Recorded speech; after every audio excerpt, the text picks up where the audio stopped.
Today I am super excited to welcome Susana de Sousa. She's the Senior Manager of Customer Support at Loom and a former CX leader at Airbnb. And today I'm going to talk to her about how she scaled and managed the support team at Loom when their support volume just skyrocketed last year. So thank you so much for being here, Susana. Thank you so much for the invite, Meredith. I'm super, super happy to be here.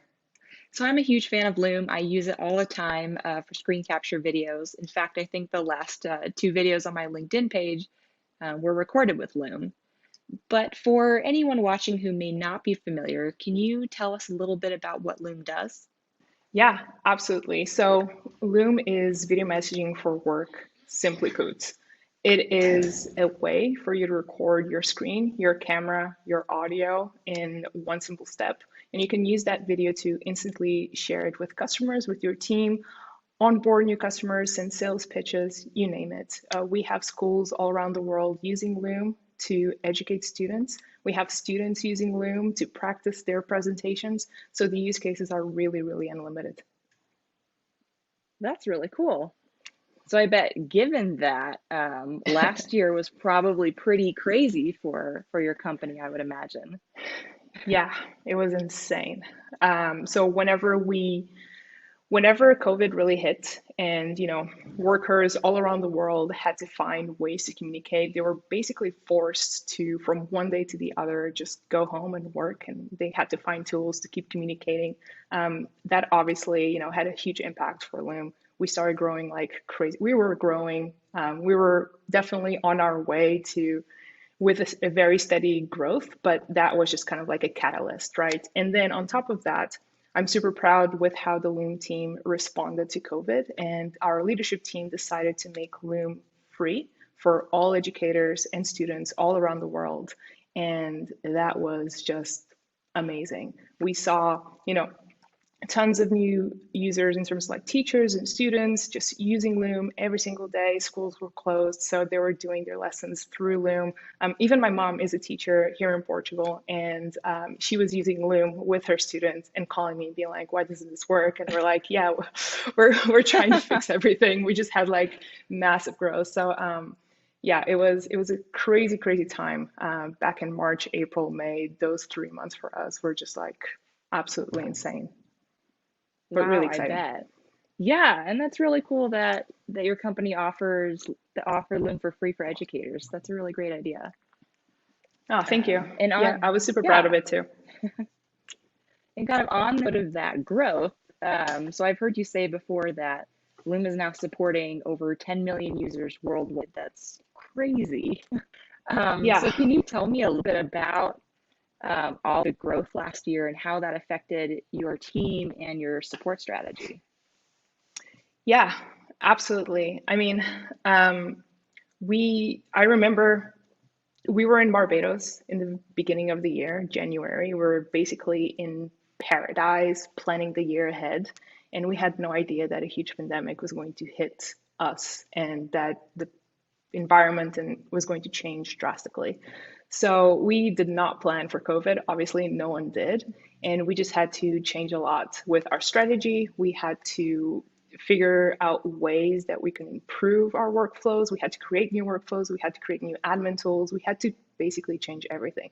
We had to throw out our plans for 2021 and start from scratch, but from like really behind now because as the weeks went by, more and more support tickets were coming through, more users were signing up, more issues were coming up too, because, things break. So you're always kind of like fighting that backlog, you're trying to get ahead, you're being a firefighter. So the team, honestly, like the team is absolutely fantastic. And I'm so proud of them. And I couldn't have, you know, been and done what we did last year without them. So honestly, it was fantastic. Um, but I think that essentially we had to adapt super quickly, um, again, to workflows that we had not planned on existing before. One of those changes specifically was how our support workflow, or our support volume, I should say, just skyrocketed in a couple of months. We saw our volume grow 6x in just 1 month, and that was crazy. And for many people, I feel like this might be a signal that you need to hire to respond to the increased volume. And you asked me, how did that change? How did that impact us?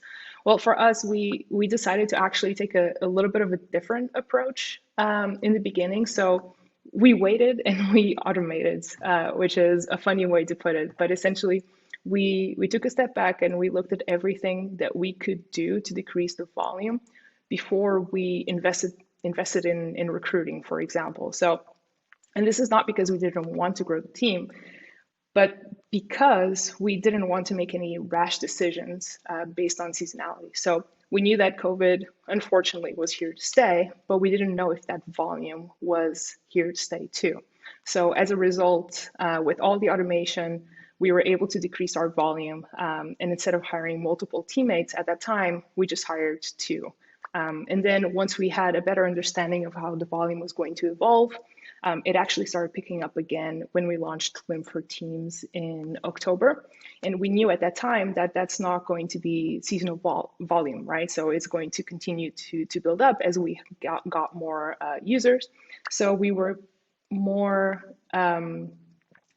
we had more weapons to say, okay, yeah, this is going to be the way that our volume is going to grow. So at the time, we then hired six more teammates who just joined us in December.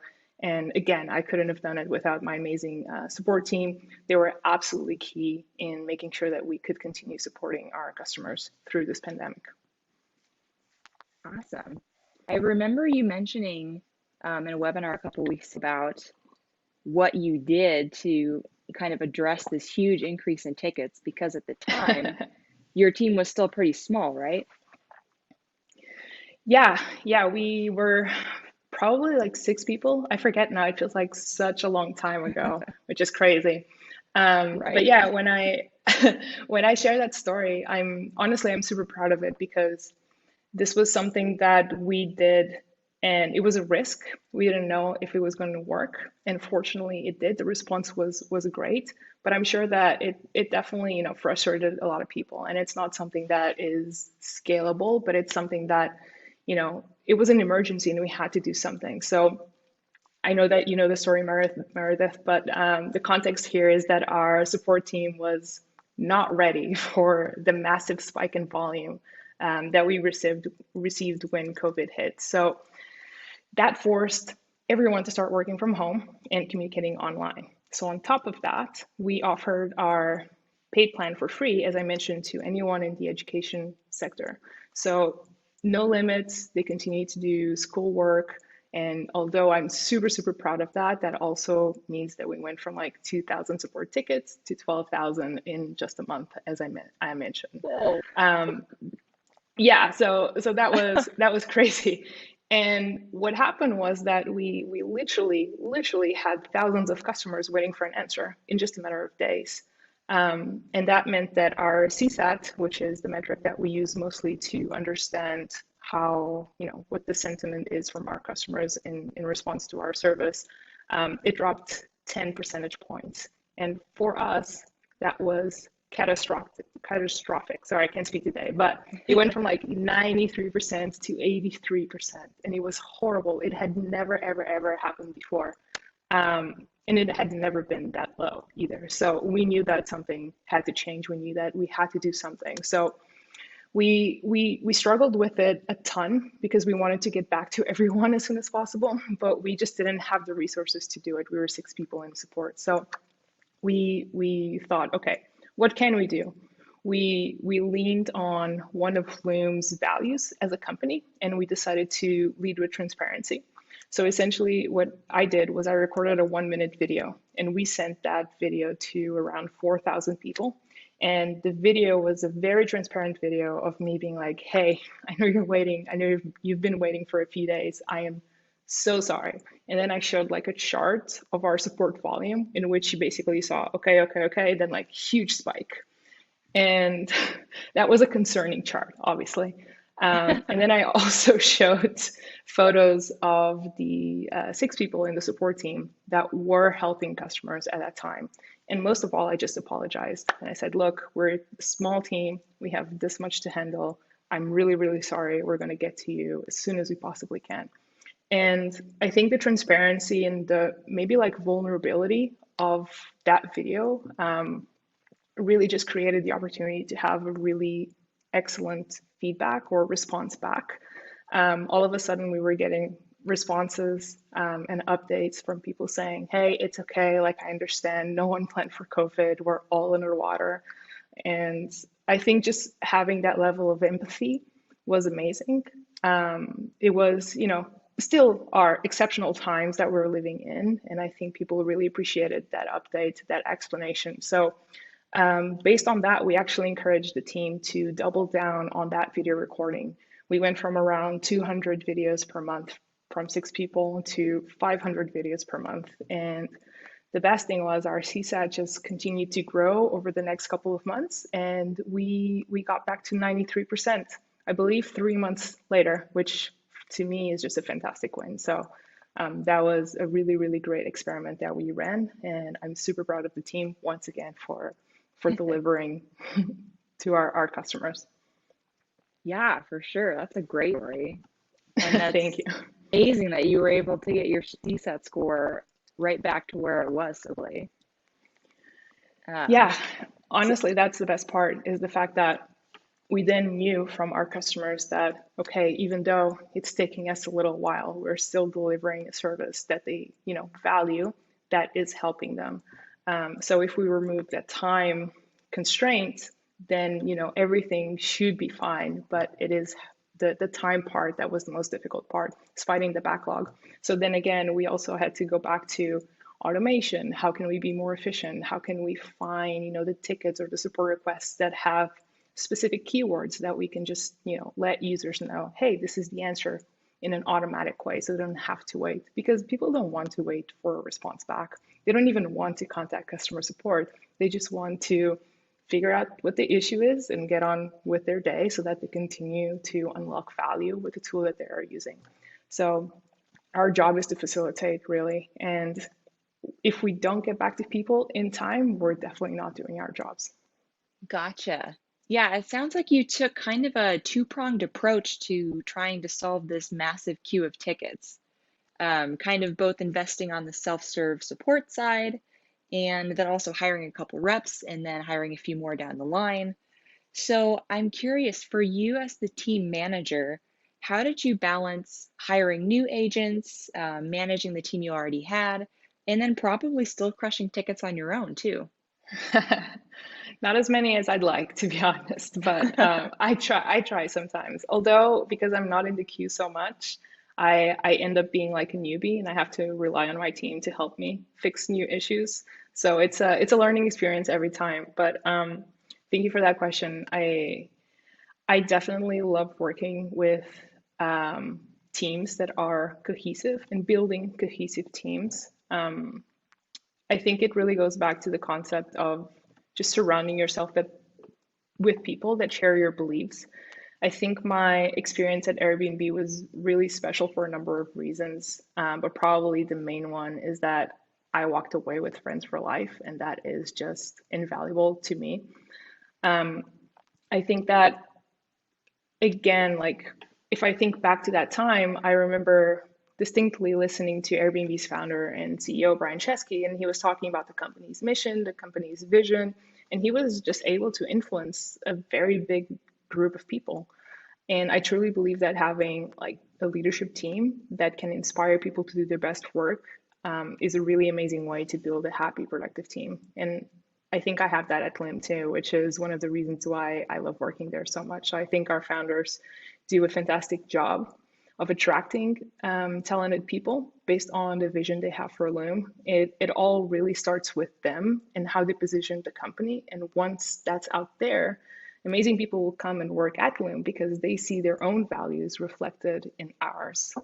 So honestly, my job as a hiring manager and a manager, honestly, is just definitely made easier by the fact that Loom as a brand is just fantastic, and it kind of like stands on its own. But it's not all about the brand, right? We have to be realistic. It's about the day to day. It's about how you manage people day to day. And I do believe that as a manager, I need to constantly challenge myself and the team to find opportunities for learning and developing the skill sets, right? So in theory, it's all great. It looks amazing on paper. But in practice, that's where it gets a little bit harder, right? So that's where things get more complicated. Um, Especially when you grow at a, or when you work at a startup that is growing super fast, people tend to wear many, many hats, be really busy. So sometimes it feels like dedicating time for personal growth, for learning and developing. Sometimes that is kind of like a little bit of a forgotten priority in that sense. So with my team, we have a few initiatives to promote spending time developing those skills. We have full project days, we like to call them, so that support reps can take time away from the queue and basically work on a project that they feel passionate about. It can be related to support, it can be related to other teams. They're not expected to answer any customer requests or even be online in Slack. They get the entire day to dedicate to a pre-approved project. And although the team doesn't take as many project days as I wish they would, it's a start and we'll get there. And obviously, and I can talk about this for days, honestly, but there's also career development. We want people to spend time developing their skills, but also we want to make sure that we provide them with the opportunities to grow in their careers. Let's be real, especially in support. Working there, it takes a toll.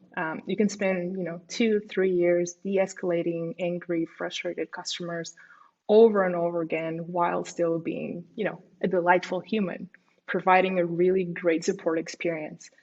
You probably won't want to do it again. You probably want to do something else, even if it's for a little bit. So I think that the good news here is that support skills are super transferable. I think that working with customers, developing, product instinct in that sense, developing technical skills. These are all opportunities for growth, and whether that is within the support org or even laterally with other functions in the company. At Airbnb, for example, we saw this happen as the company grew. We saw that, especially in support, we would see people move to product or project management, sales, even recruiting, because all of those skills are transferable. And as Loom grows, I think that, and I have no doubt that we will see the same type of moves happening within the organizations as well. And I'm sorry, I went kind of like on a ramble. Did I even touch on any of the topics you asked me about? I'm sorry. Yes. Yes. And that's great because that's kind of what I was going to ask you about later on anyway. So, knowing that kind of movement happens from a customer support team to product to recruiting, etc., how do you as a manager help your team figure out what skills they should be investing in based on those industries they could transfer to based on their interests and so on?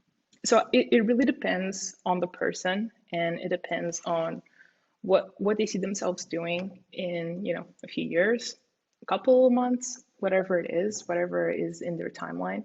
At Loom, we typically do every 3 months, we do a review. It's not always a performance review, but it's definitely a time that we dedicate to align and just make sure that we understand, okay, are we going in the right direction? Is there anything that we need to change? Should we start doing something else? And these are conversations that I love to have with my team because not only I understand what they're feeling, but it also gives me insight in terms of what would they like to do.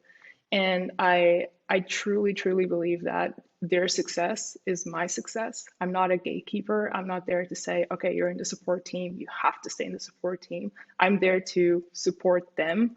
Literally, my job as a support manager is to support my team even before I support my customers because my Oh, I team love is in the that. front lines. Glad you do. But like my team is they're the heroes of the show. If they don't have the tools that they need, if they don't feel, recognized or listened to, then they're not going to do their best job or their best work. So I'm there to help them succeed. And a big part of that success for them is to make sure that they know where they're going and that I'm there to help them on that journey along. Does that answer the question more or less? Yeah, and I'm curious too. I was listening to an interview with your VP of product, Anik, the other day, and she was talking about building a culture and how that's a priority for Loom. So I'm curious, as the support team manager, how do you go about building that culture, building these happy, productive teams, especially recently doing that all remotely? Yeah, I think that's a really, really great question. I think we need to realize that whenever we hire, let's say, our first 5 agents, what we do in terms of workflows, in terms of culture, it's going to be drastically different than when we hire our first 15 agents. And that's okay, that's expected. I think that's a good thing. Especially because as we add more people to the team, something that we like to say at Loom is that we're not looking for culture fits, we're looking for culture adds. And essentially, we expect our culture to change with the people that we hire because everyone is different. Everyone has their unique value that they, create and that they add to the company and to the team. And I've seen my support team evolve over the past 4 years in which I was alone, then we were a couple of people, now we're 15 people, and there's dynamics that are created. There's people that shine doing certain things, and that is amazing. Like, I feel like I'm just watching something happen that in a way I facilitated, but they probably don't need me anymore. And that's a really great feeling to have to see them evolve and grow. So, yeah, culture is a really interesting and weird thing. Um, and yeah, I'm just stoked to be a part of it and I'm privileged that I've got to be a part of creating the Loom culture as a company, but also the support team's culture. Right. Yeah. Yeah, let's talk about that a little bit. So Yeah. maybe we'll start here. So I know the Airbnb before. What are some of those major differences between from a larger, more established company to building a support team from scratch at a smaller startup like Loom? Everything is different. I mean, the principles are the same. You are there to work together to provide an excellent support experience to customers. But everything else is the same. At Loom, I had to work on everything from scratch. There was nothing when I joined. I remember my first day, I started working at like 9 a.m. in Amsterdam. And Joe, one of the co-founders and CEO, it was like midnight his time in San Francisco. And he like jumped on a Zoom call with me and he was like, all right, well, I'm about to go to bed. Happy first day. This is a spreadsheet that we have with all of the systems that we have. These are the passwords. Good luck. If you need anything, I'll be online in the morning. And I was like, yeah, sounds great. Like, I'll figure it out. And that was a really, really, interesting experience, or it has been an interesting experience, being privileged to grow a team from scratch, learning a lot, failing a lot, but learning from those failures as well. Meeting people that, without them, I don't think the support team would have been here. Honestly, like, I was incredibly lucky to find our first support team members at Loom. And when I say find, really the truth is they actually found us. So I had nothing to do with finding them. But I think it's incredibly important to surround yourself with a founding team that shares your values when it comes to delivering support, but also understands the business side. So the importance of automation, the, the importance of decreasing costs to make sure that the support team is seen as a resource. And our first 2 support teammates excel at that. And when I got to Airbnb, we, had a small team that was much, much larger when I left. But, there were some workflows in place. The company itself was a lot more established. So it had a mission, it had a vision, it had, principles that people operated by. And I had my work cut out for me. It was much, much easier for me to, get there, start working, and do what I could do to help the company. Um, but yeah, I mean, very different experiences. Both have been fantastic opportunities for me to grow. One more on kind of like the entrepreneurial side, and then the other more on, finding out my passions are, how I can help, how I can coach, all of that stuff. Gotcha. That's really cool. So since Good you to have so hear. much, since you have such experience building teams, either from the ground up or from smaller to larger, um, I'm curious, what do you look for in a great support agent? You can look for hard skills all you want. You can look for, the resumes that are built out. You can look for those hidden gems, the candidates that on paper look amazing, but at the end of the day, maybe they're a bad hire. Um, I was incredibly lucky to find Lauren and Matthew, the two first support teammates that I just mentioned, and to grow the team from 1 to 15 with really, really fantastic people and minimum attrition. But if you're a manager and you hire someone that ends up being, a bad hire, the most important thing that you can do is one, understand that, and two, act on that. So the acting part is really, really not easy, but it's something that an old friend actually from Airbnb taught me once, and that is if someone's performance is weighing the team down and they don't deserve to be in the team, then it's not fair and you need to let them go. In other words, if the team needs to continually do extra work to cover for that person, right? So that's a lesson I learned. So based on that and understanding, okay, what types of skills do I look for? I try to surround myself with people that are incredibly empathetic, that are ambitious, that are proactive, that are, self-starters, that are curious learners, that, want to grow and have that ambition. I look for those skills more than I look for hard skills because it's support. You can teach people how to do support, but you cannot teach people how to be empathetic, at least not very well, right? So for me, it's honestly like, can they communicate? Are they effective communicators? If they are working on Slack, do they understand, tone? Are they going to be able to help teammates? Are they willing to help teammates? It's those things that you cannot tell from a resume and you cannot tell from probably an application, but you have to know someone and get to know them to really understand if they would be a culture add, as I mentioned before. So I'm curious with all the hiring that you did last year, I know it was all like everyone was hired and onboarded remotely. Yeah, How do you identify empathy when you're doing all of that virtually? yeah, that is an excellent question. And I think, as a manager, I just can't afford to assume that people know what's expected of them. And I think that's something that um, we need to improve a lot, especially now that we're moving more towards like a hybrid workforce model. We need to properly communicate goals, expectations, just everything, right? And this also happens in an office, but I think it's exacerbated when people are working remotely. So, how to identify empathy?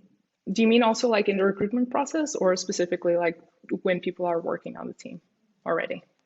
I think both. Right. Yeah. So at Loom, our recruitment process, and this is kind of true also for Airbnbs.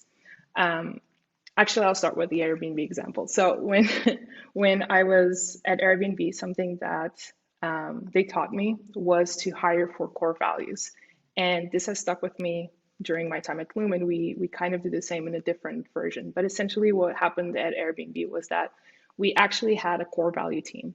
In the beginning, Brian Chesky would essentially interview everyone before they joined the company. So he was interviewing, dozens of people every single week.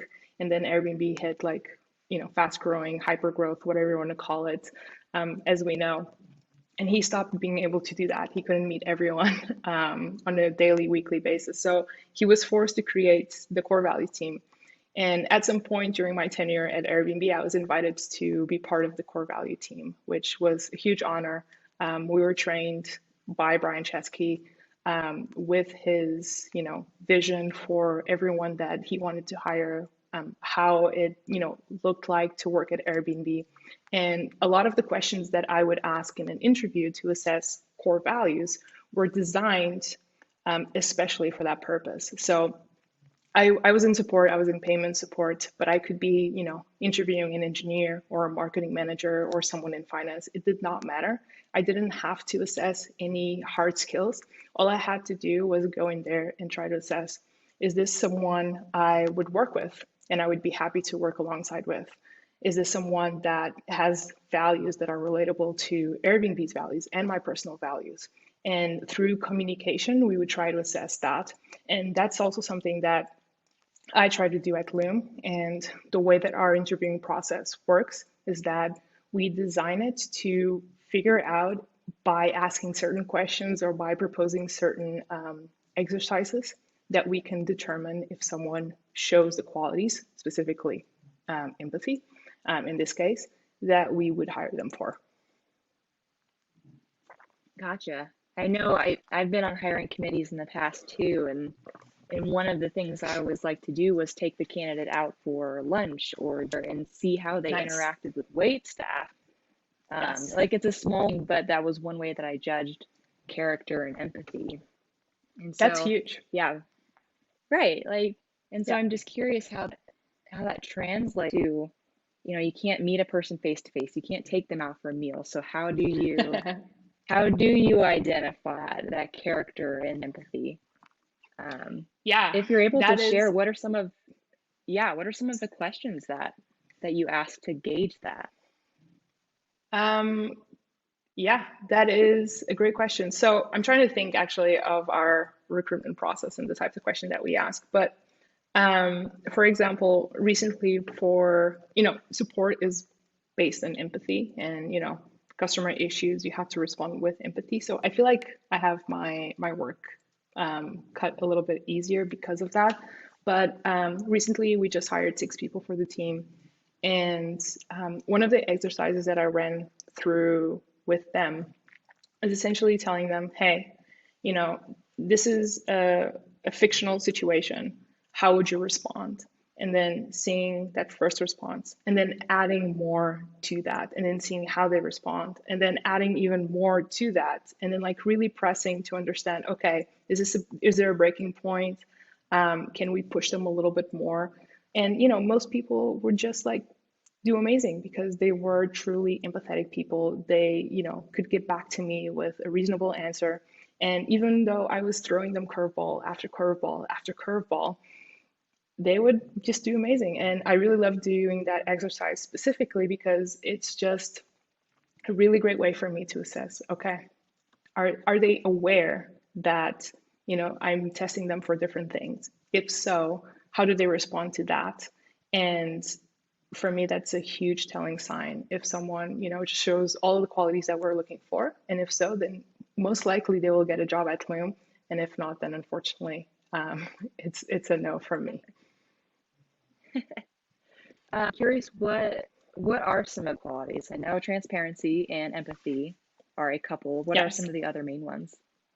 So our values as a company, we have one that is embrace the weird. So we definitely want to see people that love just kind of like being themselves and have a unique factor to them. I think that's awesome, especially when it comes to building the culture and just making sure that we're a diverse team. And we really care about that, and we want to make sure that we represent that in the support values as well. But also that they're an advocate both for the customer and the product, that they're curious, that they ask questions, that they're not just a yes person, that they're someone who, if they find that something is wrong or could be improved, that they raise their hand and they express those feelings.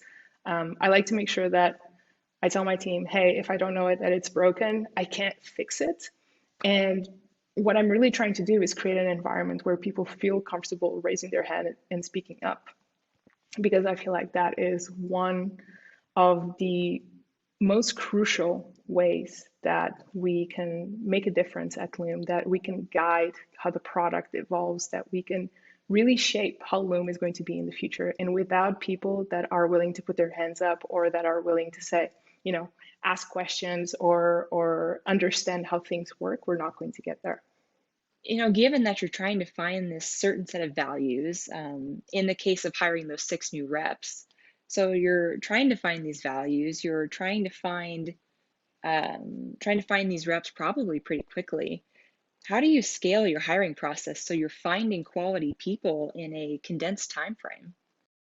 Yeah, that's an awesome question. And fortunately, we have a recruiting team, a people ops team that were just an amazing help. And I don't think I could have done it. I mean, I know that I couldn't have done it myself if it wasn't for them. I basically my job in the whole hiring process was have a second call, review an assignment, and go to what we call a super day, in which we make sure that a candidate will meet several people on the team at the same time. So that's one of the ways that we expedite the process. It's a very condensed process. It's kind of like screening call, hiring manager call, assignment, super day, offer. And we did it for, dozens of candidates, I want to say, to land on those 6 people over a period of 4 to 6 weeks, I also want to say. So if it hadn't been for the structure that our recruiting team put in place, I could have never found 6 awesome people to join the team that went through the process in the way that they did, making sure that we interviewed them for skills, hard and soft, the assignment that they did, and then also met a ton of people from the team. And we had that super day conversation, which I find to be incredibly useful to just kind of like stress test how they do with different people on the team in the same day, back to back. Wow. Yeah, It's a good way to test for sure. it's a bit intense, to So be it honest.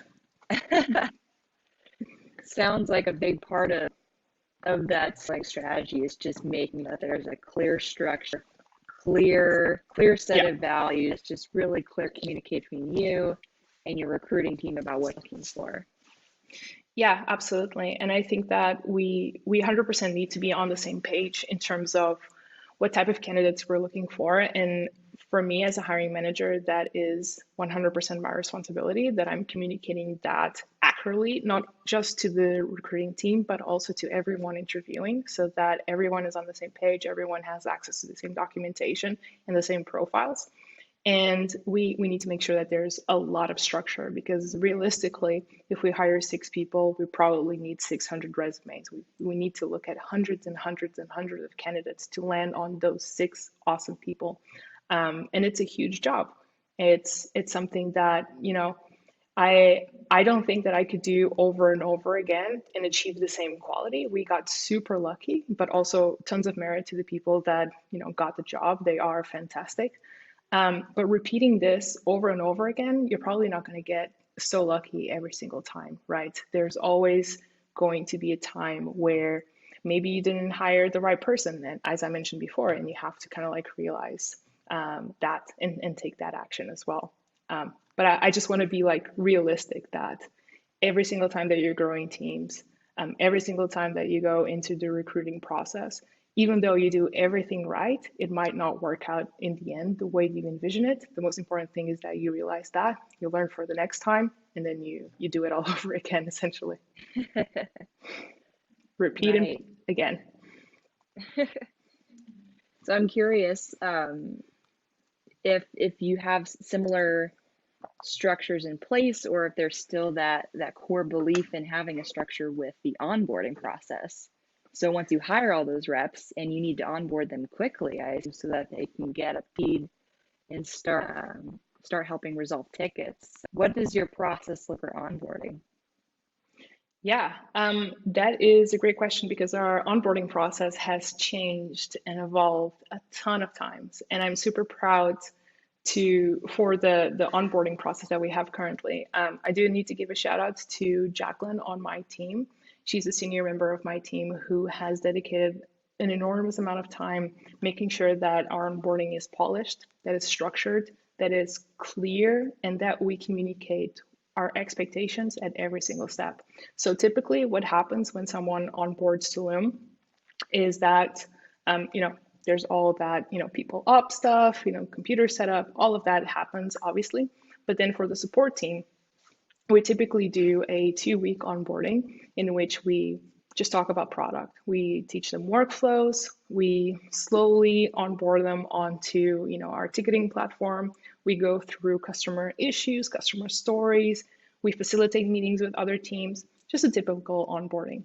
Where I think that there's a lot of value in what we do is that we then implement a 30, 60, 365 program, which basically means that me as the hiring manager, or actually just the manager of the team, because at that point I'm not the hiring manager anymore, I meet with each person individually, and together we set goals for the first 30 days at Loom. So what does it look like to be here after 30 days? What would you like to accomplish? What are my expectations? And I always have a list that I share with them. And together we basically put a document in writing that is kind of like a contract. So for the first 30 days, here's our shared expectations. And then we deliver on them, right? So after those first 30 days, then we do the 60. And after the 60, then we talk about the entire year. So right now, we're actually at the end of the first 60 days of the new December class that we just had. So it's a very exciting time. We're going to start talking about the future long term. And as a manager, there's nothing better. And then something else that we do to make sure that people are fully ramped up, we don't expect them to be fully ramped up after 2 weeks of onboarding. We then implement a 10-week roadmap in that sense. And every single week we explain, this is your goal in terms of tickets that we would like for you to receive. We would like for you to meet with one person or two or three, whatever it is. We would like for you to work on this task, on this project, whatever it may be. So it's all laid out 10 weeks, and every single week they go in, they check what the goals are for that week, and then they deliver on it. So for me, it's transparency, clarity, and just over communication over and over again. Wow, that's awesome. That kind of reminds me of that phrase, I think maybe from Brene Brown. It says, clear is kind, unclear is unkind. And that's what That's a strikes great me about quote. this. Yeah. Like just keeping it clear, making sure everyone understands exactly what's expected of them. So yeah, it sounds like a really great way to scale that onboarding process too. Oh, thank you. It's been working quite well. This last version, again, as I said before, when you grow a team from 0 to 5, from 5 to 10, or from 10 to 15, things just break constantly. And what worked when we were 5 people does not work anymore. So we had to revisit our onboarding, especially because that's really the moment that you use to set people up for success. If your onboarding isn't great, then your first impression of the company probably isn't that great either. You don't feel supported. You don't feel like you know where the information is. And for me, just not understanding those dependencies just doesn't set people up for success, I would say. Right. It makes sense. That's the mark of a good manager. I don't know about that, but I try. Cool. Well, I think that's probably a good place to start wrapping up. I could talk about this with you all day, but I do want to be respectful of your time. Thank you. Yeah. So my last question is, what advice would you give to an up and coming support leader? That is an awesome question, and one that I haven't really thought of in a while, I would say. But I think that 2020 taught us that things change fast and we can't take anything for granted.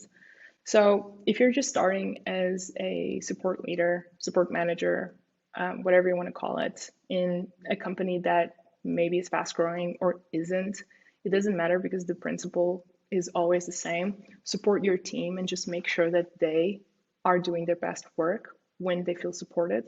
I talked about this before, obviously, but their success is your success and you're there to support them.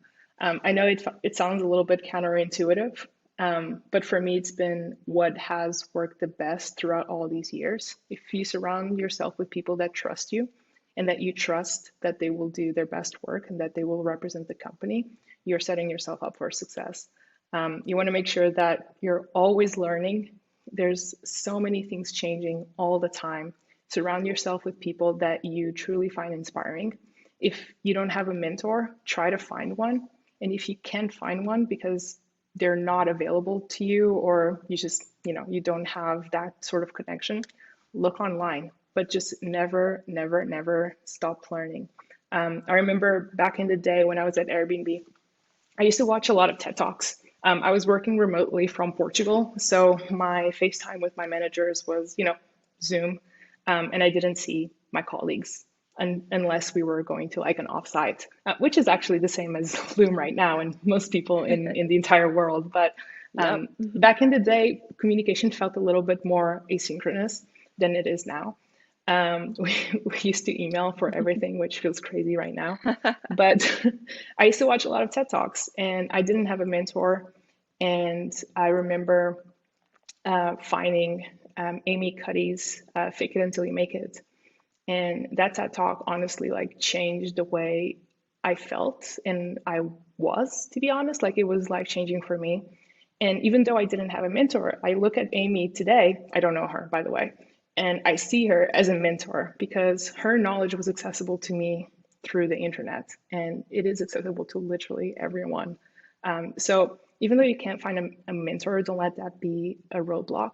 Continue finding those opportunities for learning online, and then surround yourself with people you trust. And yeah, you'll be successful. Awesome. I love that. And I love that concept of always continuing to learn. I know that's been an important element of my career as well. So thank you for Huge. sharing that. Yeah, of course. Thank And you. yeah, and thank you so much for taking the time to talk with me today, Susanna. This was really fun. I feel like I learned a ton, so I'm sure the rest of our viewers will as well. Thank you, So Meredith. It yeah. was an absolute pleasure. I learned a ton from you. Oh, well, good. Awesome. Well, thank you again, and have a good rest of your day. Thank you. You too. Thanks for the invite.